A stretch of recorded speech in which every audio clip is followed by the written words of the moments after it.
No. Sanitation is key. Hey, this is the kitchen. Woo, yeah. Welcome, friends, fellow meat enthusiasts. Do not pay full price for steaks all year. You don't have to. There is way too much value in what I'm about to show you to miss out on it. We made a video like this about a year ago. It's time to do it again. Meat prices are going through the roof, even higher than they were a year ago. I can't believe I'm saying that. There's no need to pay the full retail cost. Every year, grocery stores have sales on their rib roasts for about a third of what they normally go for. So today, these are $6.99 a pound. The rest of the year, they've been about $19.99 a pound. We're going to show you really simply how to go about it. You just start by going into a grocery store. You ask your butcher for a whole 7-rib rib roast, and they'll be delighted to hear that you don't need them to do anything. You tell them, you leave it in the cryovac, I got it, and they'll send you on your way. You get a piece that looks something like this. And if you are going to incorporate this into part of your routine, you might want to invest in a couple of things. First of all, a breaking knife. I'll put a link in the description below. Other than that, I would recommend a vacuum sealer, because we're going to break this down into some nice choice ribeye steaks. If you put them in a Ziploc, you get up to 6 months, let's say, in a freezer. If you vacuum seal them, you'll get over a year that they're fine just sitting there. And I like to stock up for the whole year. This is actually the only time of year I buy ribeyes. And like clockwork, the retail establishments do it every year. So your first dollar's in buying. Why pay $20 a pound when you can pay less than $7? I use a knife, not as good as my meat cutting knife, to keep it as pristine as possible. Just go ahead and open the cryovac.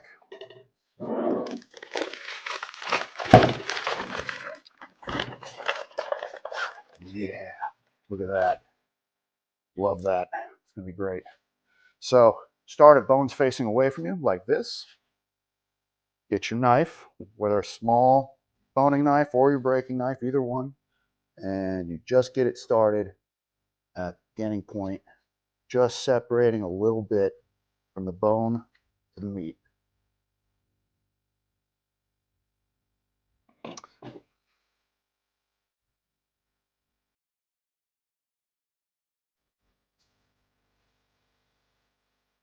And you go a little bit deeper on your second pass. And you really make sure you just stay on the bone. You don't want to go hacking into your soon-to-be steaks. And you just separate the actual rib bones from the meat as you go. It's actually easier than it looks here. This thing got a little bit frozen. My meat fridge is a little too cold.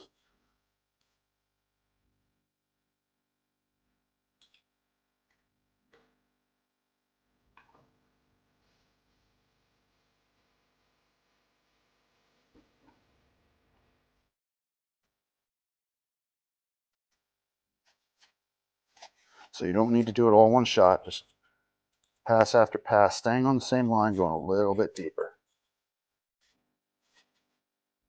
Now, once you're to the bottom here, the bone angles away a little bit. You got a nice, clean separation. And that's it. So you've got a nice rack of beef ribs here. 7 ribs. And if you don't want to store it like that, it's kind of a big piece to store. You could just cut between the bones, really simple. If you wanted to cut between every single one for individual servings, you can.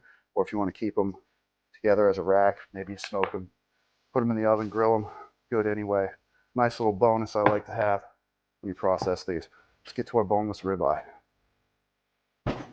You have your lean end, which lines up with the New York strip, and your chuck end, which lines up with the chuck eye steak. Chuck eye end, more flavorful in my opinion. So that's where I'm going to start. You cut any thickness you like. I like a good thick steak. You get a good sear on, do medium rare. Something about like that to me, that's perfect. Yeah, I'm excited about that.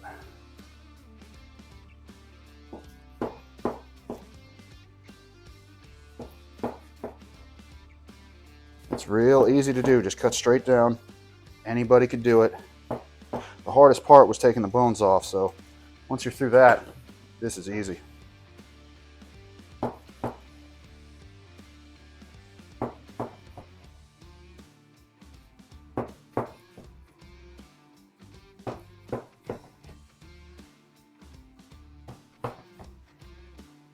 And if you start to see that one end is thicker than the other, you can slightly angle. You know, you don't want your steak to be a doorstop, but you don't want to waste any of this either. And I did a little bit of a variety, some thinner, some thicker. So what you end up with, something like this here. And I left all that fat on there. You don't have to do that, especially if you're worried about grease fires, things like that. So you could trim however you like. So something like this here, to me that's done, that's good. That's all you need to trim, if at all.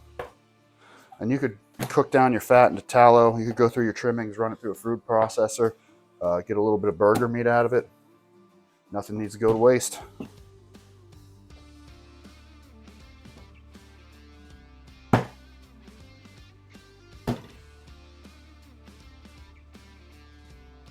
I like leaving a little tail on there.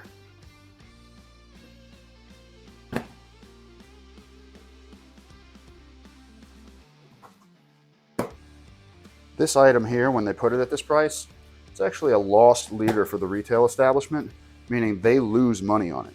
They literally are willing to lose money to keep you in their stores, hoping that they make it back, make up the difference from you buying other things.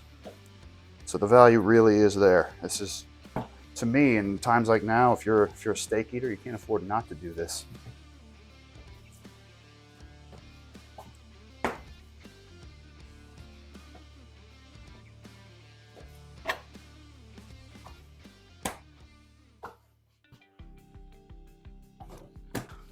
Like I said, I stock up for the entire year, so I got 2 of these.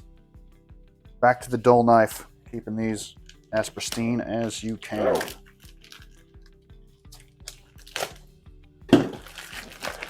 Move the cryovac.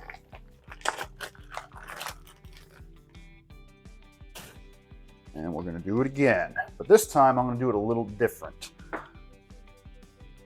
You know, prime rib is a Christmas tradition for a lot of families where you cut it as a roast and you cook the thing whole. And I get that's a lot less work for a big crowd, throwing it in the oven and being done and carving it after it's cooked. I understand that. Is it maximum use of your ribeye? I don't think it is. And I think I'm going to do a test personally. I'm going to cook some prime rib and I'm going to cook some ribeye steaks, and I'm once and for all going to settle it. What's the best way to do it? Would you guys be interested in a video like that? If so, let me know in the comments below. Well, let's get to it. So 7 ribs, and I'm gonna cut my rib roast right out of the middle. So you just find the little circular bone on top there, and you're right next to a rib. You cut it open just like that. So 1, 2 ribs, same thing, straight down. So I've got my small rib roast here, and I'm gonna finish that up in just a sec. If you wanted to do some thick steaks, you could cut right in between the bones and never even have to mess with that and have some bone-in ribeyes. I might do a couple, but those are big. Those are going to be for some kind of feast. So you'd get something like that there in that case. Yeah, it looks amazing. Looks amazing. Do one more. Yeah, it's a big one, but that's okay. So those are my dinosaur steaks for a day I'm particularly hungry. Yeah. All right, back to the rib roast for now. Make it look pretty if you want, not necessary. You just clean that bone up. And look at how fancy that is. Fancy. And same thing here. Just a little bit of texture that you can make look a little more pleasant if you want your presentation to be maximized. Something like that there. So then you separate it from the bone. Just ride right down the bone like we did with that whole big piece. And then when you go to make your roast, you just tie it back on, and all you gotta do is cut a string and you're good to go. But I'm gonna remove a little bit of this tail fat, again for presentation. And if you wanna get really fancy, I didn't really get a big enough piece to do it, you could French it. Cut between the bones, about an inch down, make it look really classy. That's a little bit of butcher's twine. I'm gonna tie the bone back on.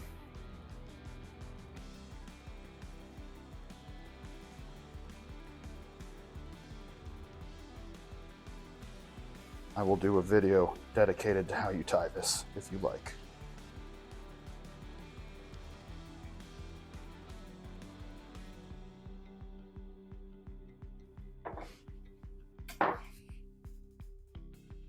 Show you once in slow-mo. And there's more than one way to do that.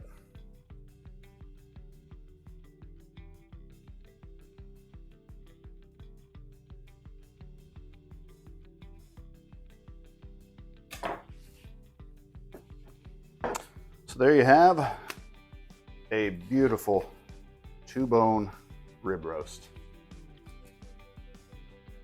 Let's get some more steaks.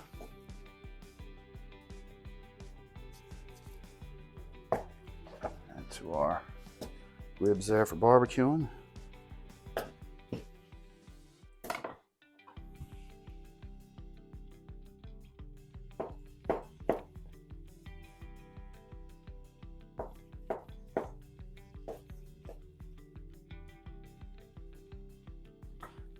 Add to this pile of magic goodness.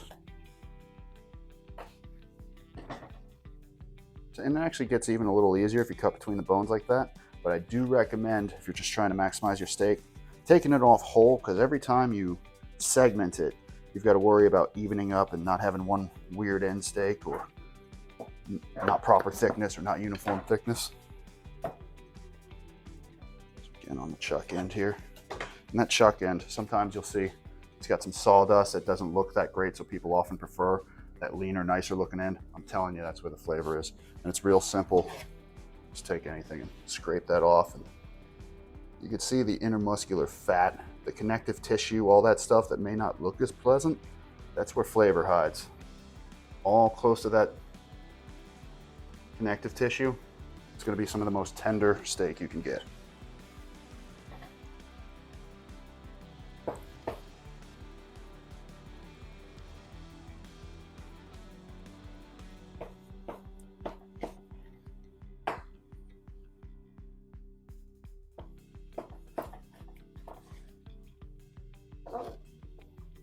Just move that along.